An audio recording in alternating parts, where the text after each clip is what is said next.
Today, more on the secrets hidden in the walls of Broughton Castle. There was clearly an arch there, some kind of window or entrance hall there. What's all this about? What did that go to? Using geophysics to uncover what could be a long-lost Roman building in Dorset.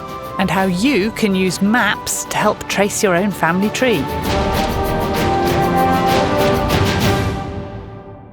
Yes, hello and welcome to the Time Team podcast with Helen, Geake and Martyn Williams. And yes, if you enjoy researching your own family's connection to the past, then make sure you stick around to the end of the podcast. You're going to meet Mark from the Genealogist, who will be demonstrating how you can learn even more through some unique tools that he's developed. That is coming up a little bit later. But first, I saw you on BBC Breakfast Sofa the other day, Helen. Yes, you did. Tony Robinson and I were there. We were chatting about the amazing interest that there's been in our revelation about the relationship between the two bodies discovered at the princely burial site at Cherrington. So you heard it first here on the Time Team podcast that our DNA analysis has shown that the teenage girl and the young boy were sister and brother, and it's very likely that they died at the same time. And I am so pleased that it's getting wide attention because it really is a huge breakthrough in our understanding of family relationships in the early Anglo-Saxon period. Families are such a massive part of human culture, aren't they? And until now, we have known from the historical record that children, particularly upper-class children, were often fostered away from home, either because a parent had died or just as part of their education. So we've always said, don't read too much into, say, skeletons with similar genetic traits like missing teeth and so on. But now we've got actual hard data on real relationships, and it's going to mean we have to rethink our ideas. It's just so interesting. Time Team's Jackie McKinley was instrumental in bringing that news to us, of course. And Jackie's actually recorded a bonus episode of the podcast with Helen. It's available for all Time Team members to listen to via Patreon. There for you right now, patreon.com/timeteamofficial, where you can also hear ad-free versions of this podcast. And the other thing, of course, is that it does really pull us up short, realising that here was a family that had lost two children at the same time. Now, I can't imagine how awful it would be to lose one child, let alone two at once. It must have seemed incredibly unfair. And if you had very little knowledge about what caused that, it must have been so difficult to come to terms with, not having any theories about disease and so on. And the funeral, of course, would have been one of the ways that you would have come to terms with a loss like that. And work like this is going to really change the way that we look at Anglo-Saxon graves and at how the funeral has resulted in the grave. It makes me think that when I first began working on material from cemeteries, we used to use the body and the grave as a proxy for living people, because living people in the early Anglo-Saxon period were almost invisible to us. Now, with the DNA analysis, we can look at them on their own terms. We can look at them as the people that they actually were, and potentially we can get so much more understanding out of them. It yet again just shows how archaeology can connect people on an emotional level with people from the past, just as much as it can with science and data and things like that. Absolutely, yeah. Now, moving on, at the weekend, Time Team published our latest episode on YouTube called Broughton Castle, Secrets Within the Walls. And in it, Suzannah Lipscomb takes you on a unique tour of the medieval fortified manor house to reveal some of the hidden features that help tell its remarkable story. It's a place that's very close to the heart of Time Team's chief metal detectorist, Keith Westcott. He is responsible for the discovery of a huge Roman villa nearby and has kept a close eye on the site ever since. Hello, Keith. Good to see you. Why is Broughton Castle so special then? Broughton's an interesting place because it was built where you've got three different streams coming together, which seemed a good idea to put a moat in that position. It was built at the beginning of the 1300s with Robert de Broughton. It's got a fascinating history where the Fiennes family have been there for many, many centuries, really, since the sort of middle of the 1400s. And how surprised have you been with the secrets that Broughton Castle and the wider area have been hiding? It's a very interesting landscape. because it sits not too far away from a big Iron Age fort and Roman settlement. And when you sort of come across, sort of east across the estate, there's all sorts of secrets still out there. It takes you through from sort of Bronze Age times onwards, 3,500 years.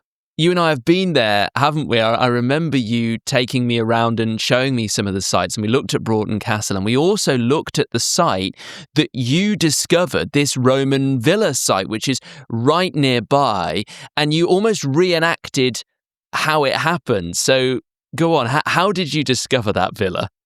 Well, it was all based around the position of a sarcophagus burial. And I was sort of fascinated by, why would this lady who was buried in 3rd, 4th century, she was of quite slight build, about 5 foot tall, early 30s. Why would she be buried in the sarcophagus in the middle of a field? And I think the thought it could be close to the settlement, it'd be close to a Roman road, so a potential roadside burial. But for me, it was just too far from both those scenarios, really. And the more I thought about it, the more I thought, I think she's buried there because of her dwelling. She was close to her residence. So I was so convinced in the end that I went out searching. And lucky for me, I've been watching Time Team since the 90s, and suddenly Stuart when it comes to landscape archaeology, and I'd learnt so much. So really, I didn't go with a metal detector. I went there armed with basic sort of landscape archaeology principles of looking for changes of topography, availability of water. I thought within perhaps 3 or 4 hours I might get some clues, but actually within 20 minutes it was there in front of me. And when you were looking for it, it was obvious. And what did it feel like to get the whole of Time Team involved? I mean, it's a huge thing that descends upon a field, isn't it, when you bring Time Team in? Oh, yeah. Well, it was quite enormous, over 100 people there. The biggest concern for me, I've been working for months to try and get it all set up, and we found only 2 weeks before we were starting that the fields were full of turnips. So I had to go to the landowner and to the tenant farmer and say, I'm afraid you're going to have to plough all of these in again. So that was very difficult for me. But no, it was a fantastic feeling because, of course, as I said, I've been watching Time Team since the 90s. I've been using sort of techniques that I've learnt with Time Team, and that helped me discover what is one of Britain's largest Roman villas. Well, it's wonderful that you did that because we've got all this knowledge now about the area, and you're suggesting maybe there are more secrets that it still has to reveal as well. Keith, keep doing what you're doing because we need more people like you, I reckon. And thank you for coming on. Thank you very much. Thank you very much, Keith. And don't forget, you can watch Broughton Castle Secrets Within the Walls ad-free by joining us as a Time Team member on Patreon.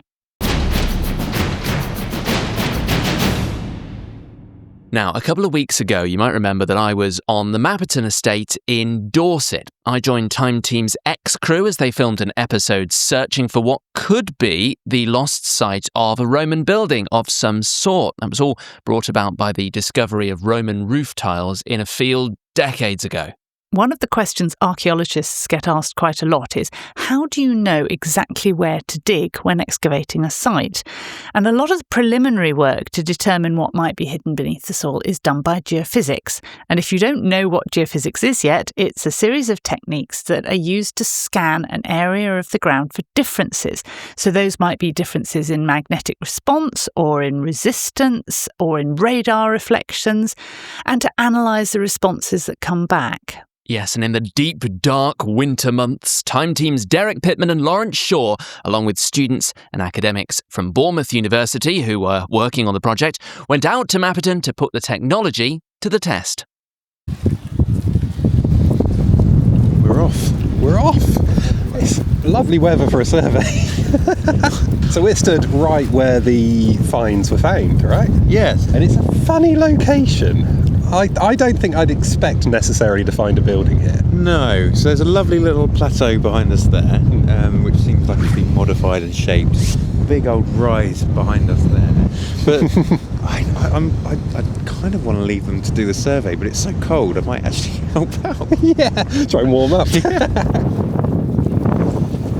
Nick, Hello. you guys are well underway. It looks hard work. Yeah, the topography is pretty up and down, so there's quite a bit of stone knocking around on the surface and around the field boundaries. All sort of seems to be the kind of local limestone, to be honest, but nothing else. I haven't found any other giant tiles. No more tiles. Well, we keep looking. I had a route around the trees down there to see if there's any artefacts or anything like that, and I thought I'd found a bit of ceramics, but I gave it to Derek and he subsequently lost it. So Awkward. Well, hopefully you can retrieve it again. well, but just to say, all the important evidence is pinning on you guys. So no pressure. Okay, all right, no problem.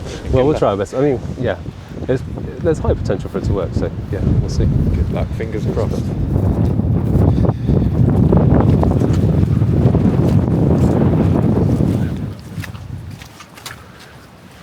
Oh, Nick, what horrible weather. How did it go? You all right? Not too bad. Yeah, we got there in the end. I know you've not downloaded the data to look at it yet, but is there any sense of things going on out there? Well, it's difficult to say at the moment. I think the landscape looks like pretty good for it, but it's just, we need to go home and process the data properly, really. But yeah. So let's say, hypothetically, you've got a lovely magnetometry plot that shows a big kind of fluorescent blob in the middle, right where we want it to be. What's the next step? So hopefully we'll find a big anomaly that probably will be relatively strong if we've got any burning or anything like that, and any ceramic material, which hopefully we have based on the finds that have come up from that field. If we do find that, often it can look like a big blob of magnetic response, if you like. So we could do other techniques, so we can use ground penetrating radar to try and get a better idea of the kind of structural layout. So if there is a building there, radar's the one that will give us a foundation. Yeah, generally, earth resistance can also do a pretty good job, but on a day like today when it's pretty wet, neither of those techniques are going to be ideal. But Well, in that case, I should let you pack down and get thanks back a lot. in the water. Yeah. Cheers, Nick. See you later. Cheers. Go back in. And Derek Pitman's with us now. Derek, it looked absolutely freezing and it sounded as if it was incredibly windy. It was probably one of the bleakest days of field work I can remember in a very long time. It was the field itself is quite exposed, so there's no hiding from the wind up there, and the rain was coming in droves here and there. The geophysics crew, Nick and Evan, did an amazing job of pushing through it and persevering through it. Lawrence and I can take very little credit on the day, really, other than being there, introducing them to a landowner, and then hiding in a van for half an hour while they got on with things. I don't blame you at all. Now, I saw that strange looking cart, that contraption being wheeled around the field. What techniques were you using? What geophysical techniques were you using on the site? So we were using magnetometry, although technically gradiometry, which uses the Earth's magnetic field to identify things under the soil. And you'll notice in that video it had 4 sensors, I think, on the day. And each one of those has 2 magnetometers in it. And as they go over something that influences the Earth's magnetic field, they wibble ever so slightly. John will probably tell me off for saying wibble. I'm sure there's a more technical term. It's a technical term. But because we're looking for kind of near surface stuff, and we've got 2, the bottom one tends to wibble more if it's close to the surface than the top one. So we can kind of filter out geological background and hopefully see archaeological features just near the surface. Well, that is clever. It's amazing what geophysics can do. So why did you choose that technique? Why was it magnetometry or gradiometry and not anything else? Initially, obviously, we had the kind of dot on a map where the farmer had pointed out where he found these incredible tiles. So we sort of had an area to target. But the benefit of that technique, particularly when you've strapped it to a cart and you've got free labour in the form of a student and Nick, it's quite a quick technique. You may have noticed in time teams in the past clips of it being strapped on the back of a quad bike and whizzed around a field. We were not whizzing on the day, I'll be honest, but it did mean we could cover the field in a fairly short space of time. Ultimately, we were looking for some sort of building potentially because we had tiles. That's the assumption or the hypothesis we were working under. And arguably, it's not the best technique for finding architectural remains. But when you've got things like tiles, which can be quite magnetic, and you've got things perhaps like robbed out foundations or pits or burning, it's very good for finding that very quickly. So given given we didn't have that much time to do it, we took that one down with a mind, I think, to if we saw something interesting in the data, we could do something like resistivity or radar, which is a bit slower and a bit more focused, but we could do that at a later point in a more targeted fashion. You mentioned the students. Of course, this was a project that involved students from Bournemouth University. How important is it that archaeologists of the future, and I suppose also geophysicists of the future, get the chance to do something like this and kind of get their hands dirty on a real site? It's massively important. And I mean, you'll see almost every commercial unit in the country has a geophysics wing, has a geophysics aspect to their unit.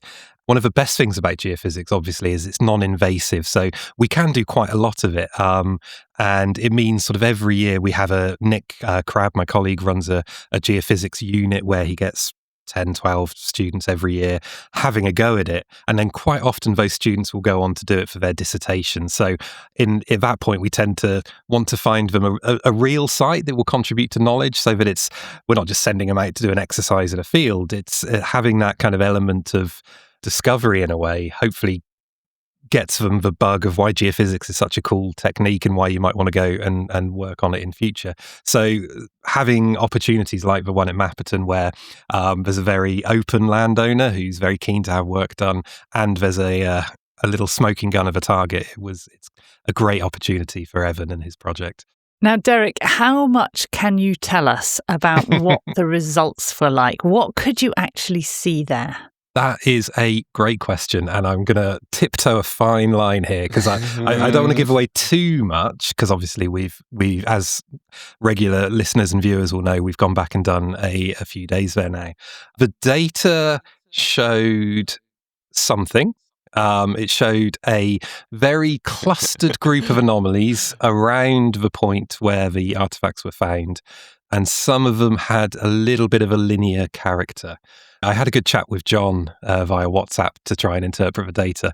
And as with every professional proper geophysicist, and I would consider John proper, me an amateur, he just said, I need more data, I need more figures, I need the traces, I need more details on this plot. I can't possibly say anything from this alone, but it does look like there might be something there. To my eye, I could see some sort of rectangular-esque structure in amongst some blobs. So it does look like there might be something there. That you heard it here first, folks. I think that there was enough there for me to get very excited on a personal level, and for the team at BU to get very excited, and also I think just enough there to get Time Team excited to go and do a bit more work. That's absolutely marvellous to hear, Derek. I look forward to seeing the actual plans, the actual plots in the near future. But for now, thank you very much for coming to share that windy, rainy, blustery and freezing cold day with us. This is the Time Team podcast with Helen, Geake and Martyn Williams, where we bring the world of archaeology to life. And that happens on an even greater scale for Time Team members over on Patreon. Our members are the lifeblood of what we do here at Time Team, providing us with the support and, crucially, the funding to go out on more excavations to discover the world beneath our feet. And to say thank you, Time Team members get access to all sorts of additional content, including ad-free and bonus episodes of the podcast. There's 3D models, masterclasses, and a chance to join us on digs up and down the country. For more on the benefits you can get by being a Time Team member, head to patreon.com/TimeTeamOfficial. Okay, let's delve further into some of the archaeology stories making news around the world now. And I want to tell you about a cave in Pembrokeshire. What archaeologists have found there could, some experts say, rewrite Britain's prehistory. Small digs have been taking place in Wogan Cavern under Broughton Castle, where researchers have uncovered extremely rare evidence of early humans and animals, including the bones of a hippopotamus, which roamed Wales 120,000 years ago. The plan now is for a much larger 5-year dig run by the University of Aberdeen, which is going to start in May. It's so rare to find this kind of deep prehistory site like this in Britain because of our northern location. So much of what we once had has been removed, kind of scrubbed out by glaciers in the ice ages. And those rocky caves, they're not typical of most of the country.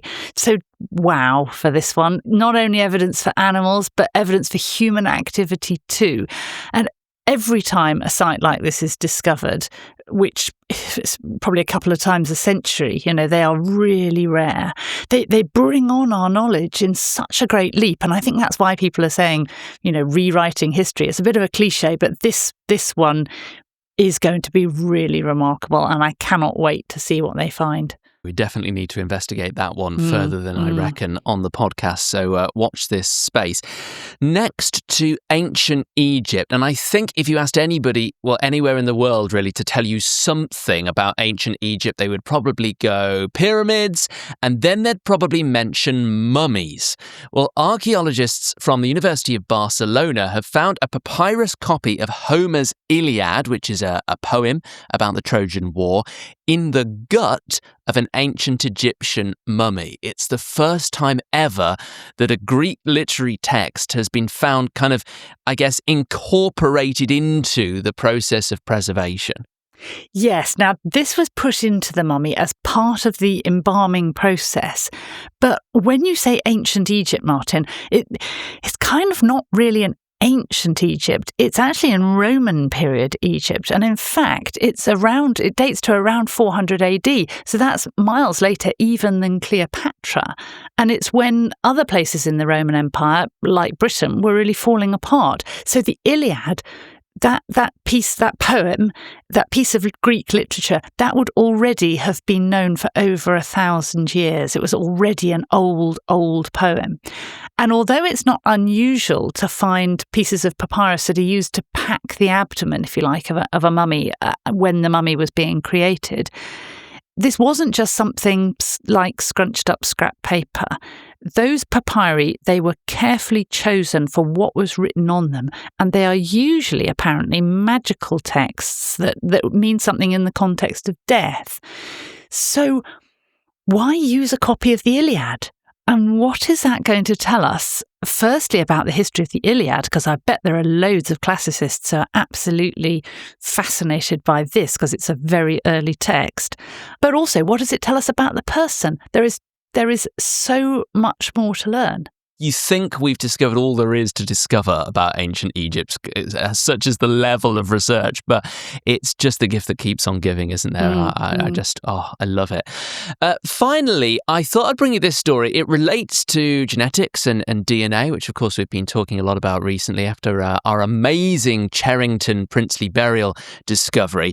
And this one's of particular interest to you if you have red hair, because a large genetics study has revealed that in Europe, the gene for red hair has been actively selected for more than 10,000 years. So it suggests that either having red hair could have been beneficial to our ancestors, that's one possibility, or that there was some other beneficial trait that had a byproduct of having red hair. I just think it's just so interesting. It is, isn't it? It's a study that's been led by Harvard University, and the red hair thing is absolutely fascinating. It's long been thought that as soon as a mutation for really white skin, which often goes along with red hair, as soon as that arose in a population in Northern Europe, it would be very quickly selected for, because Northern Europe's got so little sunshine. And if you have darker skin that protects you from sunburn, it also stops you making vitamin D. So in theory, the idea was that this should be selected for very quickly. But now we've got hard evidence that it actually did spread very fast, and that this was just part of a much, much bigger study into huge amounts of DNA, ancient DNA, to show how natural selection has changed the human genome over the last few thousand years. As we've been moving from what you might call a natural human lifestyle that humans are kind of broadly adapted to, so that's hunting and gathering in the rural African environment where we evolved. Now that we have a more modern lifestyle of agriculture and urbanism, and of course living all around the globe from from the north to the south, we used to think, the traditional idea is that we invented ways to help us survive. So we invented warm clothing, and we invented sunscreen, and we invented things to carry things in, and so on. We have culture instead of evolution. But actually, this is showing that, almost in a way unsurprisingly, we are still evolving, and we have evolved. And if you think about it, living in a town is one of the most dangerous things you can do. Childhood diseases, if you don't have modern medicine, childhood diseases spread so fast in towns. And so even a tiny evolutionary advantage that helps you fend that off can really quickly be magnified and can cause a big change in a population. Anything that kills you before you have children yourself, especially something that's very virulent and kills a lot of people, like the Black Death, you'd think would have changed human beings, but we can now measure it, we can now see it, we can now prove it. So even something as recent as the start of tobacco smoking, as long as it changes who manages to have how many children, that can play its part in evolution. It is remarkable, isn't it? It is remarkable. I heard as well that people's thumbs these days, that there's a chance that they could evolve different thumbs because of all the texting that we do. I don't know. Are you saying that people who text? Are you saying that people who can text more quickly are going to have more children? Because that's the only mechanism. Who knows? Yeah.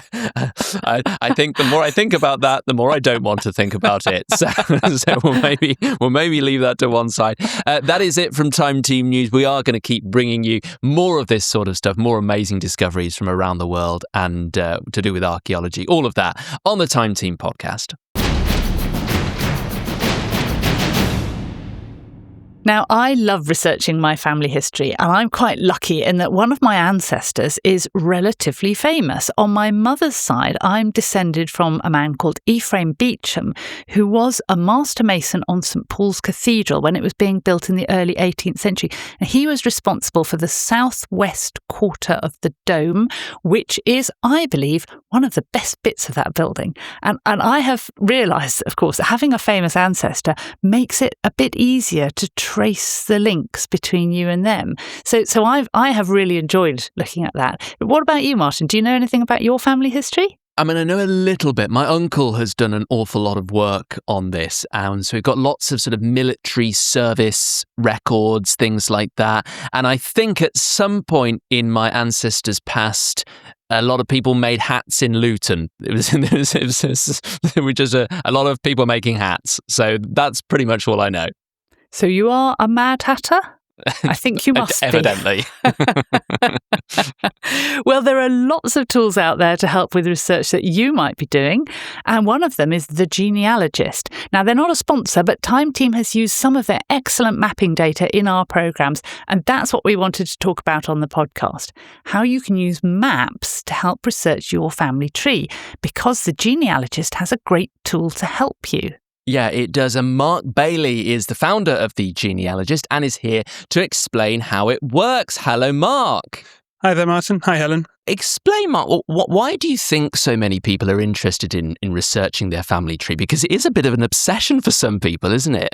I think the main sort of excitement grew when the first census came live. It just became much more accessible, much more economically friendly. Obviously, you're not having to pay for petrol and days off. You could literally just do it on an evening on your laptop at home. Each generation, it's kind of like an exponential growth in terms of number of ancestors you have. Obviously, 2 parents, you've got 4 grandparents, 8 great-grandparents, and that number gets huge before you know it, just within a few generations.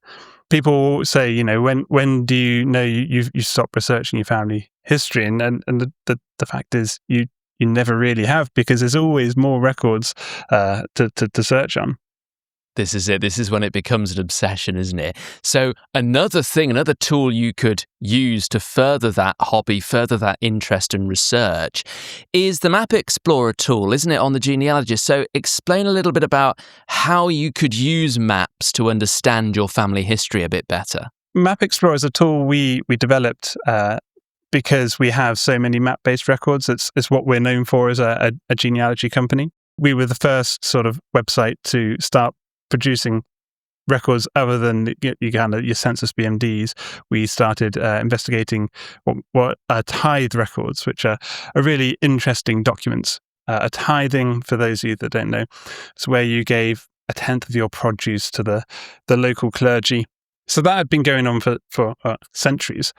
But in 1836, the government decided to move to a more a monetary system, something easier to maintain.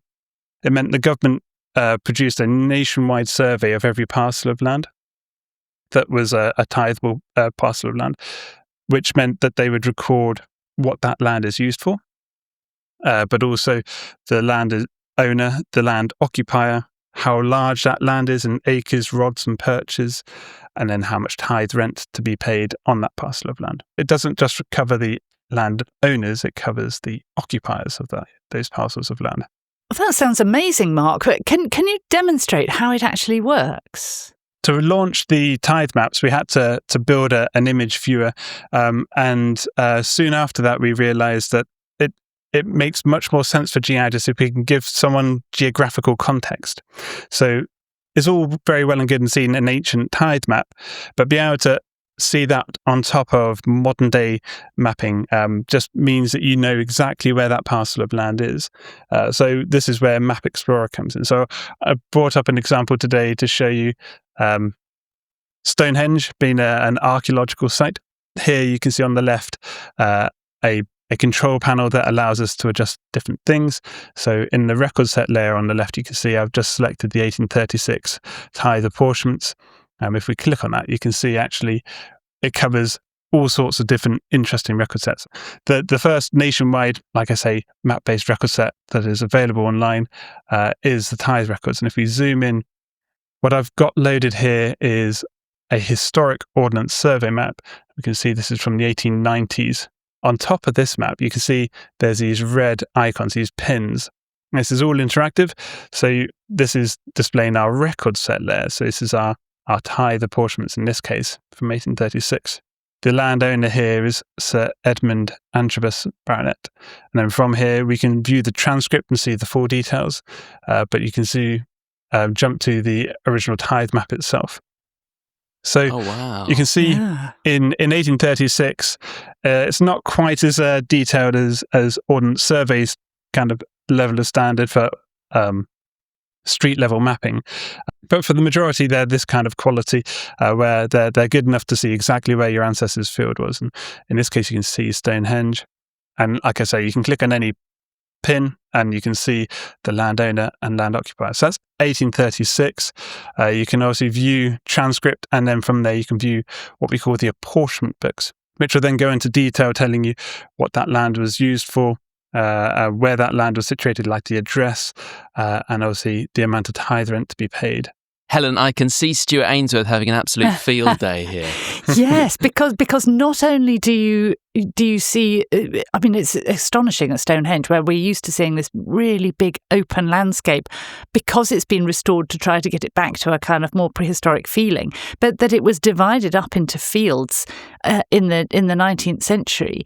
But so not only can we see those field boundaries, which of course Stuart gets from maps as a matter of course, but the fact that you can see who owns them means that you can see who's doing the same thing in the same field, so to speak. You can see the estates, you can see the ownership patterns. It will have implications for archaeology that property boundaries are some of the most fossilizable aspects of a landscape, and they're often not visible from maps which are just concerned with physical features. From there, you can see each parcel of land has got a number, so you can follow those pins across, keep clicking and see the ownership moving across. So for those that are researching their ancestors, you can find your ancestors' property and then see the neighbouring property, see if they own those neighbouring fields or who your ancestor lived next to. You can time travel as well. So from 1836, I can then jump to 1910, which is another map-based record set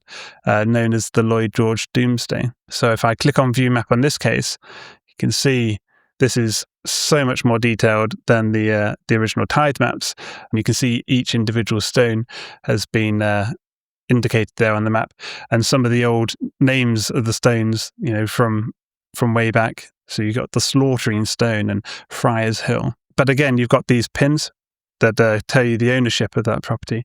So I thought it'd be interesting to show you the details from 1910. So if we zoom in to the original records themselves, it says, Stonehenge, Amesbury is the address. And in 1910, they noted the description as an ancient monument. In 1915, there was an amendment, and they decided to rename these as historical stones. Mark, it's such an interesting tool, and I can see how it would be so useful if you're researching your family tree. If people want to find out a little bit more about how they can use this tool and the other services that the genealogist provides, what do people need to do? Well, we've got a special offer for Time Team viewers. They can visit thegenealogist.co.uk/TT26, and they can get a 14-day free trial, after which they'll have a 30% lifetime discount. So it works out at $118.95 a year, and each year you stay with us, you'll get that same discount again and again. Well, Mark, thank you so much for coming on. And like you heard Mark say, there's plenty more at the website, thegenealogist.co.uk. And that's about it from the Time Team podcast for this week. It's a question and answer episode next week, where I'll be answering questions sent in by Time Team members. You can get yours to me by contributing to the podcast chat at patreon.com/timeteamofficial. Well, we look forward to speaking to you then on the next edition of the Time Team podcast. Bye-bye. Bye.